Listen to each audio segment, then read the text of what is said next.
edukasyon ay tila susi sa pag-abot ng ating mga pangarap.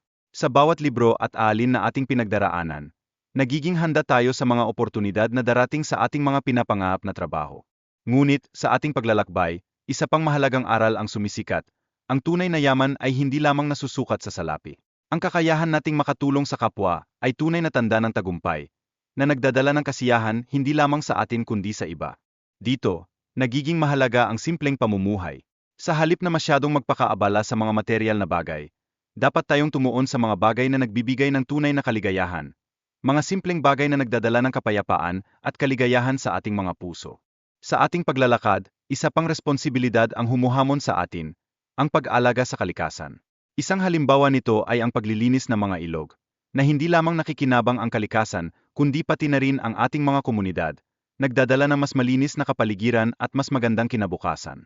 Ngunit paano nga ba natin maabot ang mga layuning ito? Ang tamang pamamahala ng oras ang sagot. Sa ating dedikasyon sa trabaho at pamilya, ang inspirasyon ay likha mula sa ating mga pangarap at mga tao sa ating paligid. Ngunit huwag nating kalimutan, ang pagtulong sa kapwa ay hindi isang paligsahan para sa atensyon. Mahalaga ang tunay na pagtulong sa mga nangangailangan ng walang inaasahang kapalit. Ito ay dapat nakaugat sa ating mga puso. At sa simpleng pamumuhay, ang pagkakaroon ng mga sasakyan, pahit pa nga ito ay luma, ay nagbibigay ng kasiyahan kapag ito ay naalagaan ng maayos. Ang mga lumang kotse, na pinapangalagaan, ay nagdadala ng mga alaala at kwento ng ating buhay. Samantala, ang tamang pamamahala ng pera ay mahalaga hindi lamang sa ating mga personal na layunin, kundi pati na rin sa pag-unlad ng ekonomiya. Isang magandang hakbang ang pag-invest sa mga negosyo at proyekto, na nagdadala ng pagkakataon sa trabaho para sa buong komunidad. Sa mga susunod na henerasyon, ang pagkakaroon ng mga anak na natutong mamuhay sa simpleng paraan ay napakahalaga. Ito ay nagtuturo sa kanila ng halaga ng pagsusumikap at ang kahalagahan ng hindi pagyayabang sa kanilang mga gamit. Kasama nito, dapat din nating isaalang-alang ang halaga ng simpleng baon para sa mga bata. Ang pagtuturo sa kanila na pahalagahan ang mga simpleng bagay ay isang mahalagang aral na dapat ituro mula sa kanilang pagkabata. Sa ating mga ugnayan, ang pakikisama at respeto sa mga kasama sa buhay, tulad ng mga katulong at driver, ay nakapagpapalalim ng ating relasyon. Sa magandang pakikitungo, nagiging batayan ito ng suporta at malasakit mula sa kanila. Sa huli, ang pagiging simple sa pamumuhay at pag-iwas sa labis na luho ay hindi lamang nakakatulong sa ating sarili kundi sa kabutihan ng lahat. Maging responsible tayo sa ating mga gastusin at matutong mag-ipon para sa hinaharap. Isang proyekto ang naglalayong bumuo ng isa 0 mega poultry farm, na inaasahang makapag-produce ng 700 at 60 milyong manok bawat taon. Sa ganitong paraan, makakatulong ito sa pagdekongges ng Metro Manila, nagbibigay ng mas magandang supply para sa lahat. Ngunit hindi lang dito nagtatapos ang ating mga pananaw sa agrikultura. Mahalaga rin ang pagkakaroon ng post-harvest facilities, na makakatulong upang mabawasan ang 20% na pagkawala ng bigas sa mga tahanan. Ang pakbo ng drying facilities et efficient risse mils ay dapat ipatupad. Maraming Pilipino ang lumilipat sa mga produktong hindi bigas, gaya ng spaghetti at sandwich.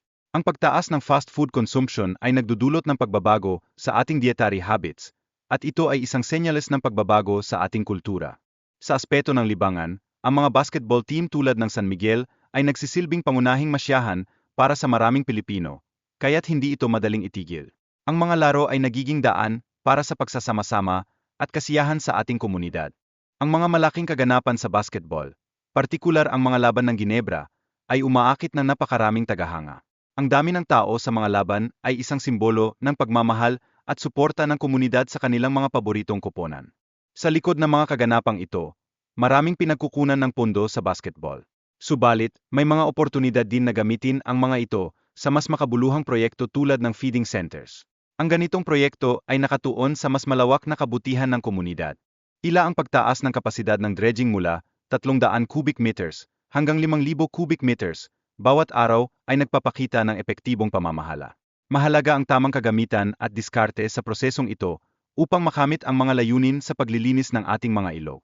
Gayun din, ang mga problemang dulot ng mga sira sa heavy equipment ay dapat agad na masolusyonan.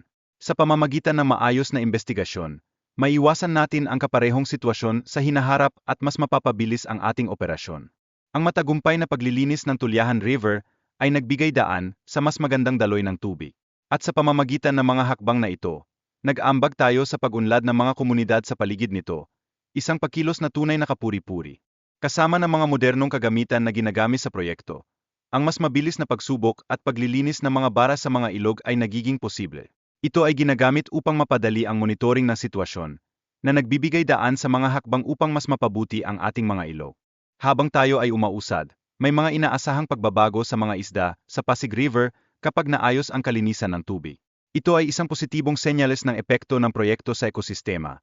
Nagpapakita ng pag-asam para sa mas magandang kalikasan. Sa ating mga pag-uusap, ang usapin tungkol sa Bulacan Airport at ang dahilan ng pagbaha ay napakahalaga. Dapat nating talakayin ito upang maipaliwanag ang mga isyu na may kinalaman sa ating lokal na pamahalaan at maiwasan ang mga maling akala. Dahil dito, ang koneksyon ng Bulacan Airport sa isyu ng pagbaha ay dapat maging pangunahing focus. Tiyakin natin na ang paligid ng airport ay malinis upang hindi ito maapektuhan ng pagbaha at masiguro ang kaligtasan ng lahat. Tunay na may mga plano ang lokal na gobyerno na linisin ang mga ilog sa Bulacan sa 2024. Ito ay bahagi ng kanilang pangako na masolusyonan ang mga problema sa pagbaha at mapanatili ang kalinisan ng ating kapaligiran. Ang Bulacan Airport ay magiging daluyan ng maraming oportunidad sa trabaho at negosyo. At sa maayos na kalinisan ng mga ilog, makakatulong ito sa pag-unlad ng mga lokal na komunidad na umaasa sa mga pagkakataong dulot ng proyekto. Tunay na mahuhusay na ideya ang magnegosyo na may mababang kapital, gaya ng mga serbisyo at personal storage. Ito ay nagiging magandang simula para sa mga bagong negosyo na nais magkaroon ng sariling negosyo. Sa ganitong mga halimbawa, ang mga portable food carts ay isa sa mga negosyong madaling ilipat at hindi nangangailangan ng malaking puhunan. Ito ay nakakatulong sa mga negosyante na maiwasan ang mga hindi kumikitang lokasyon. Sa huli, ang pagkakaroon ng maliit na negosyo ay hindi lamang mas madaling pamahalaan, kundi may mas kaunting kompetisyon. Ang mga natutunan mula sa ating mga pagkakamali ay nagiging mahalagang hakbang tungo sa ating pag-unlad.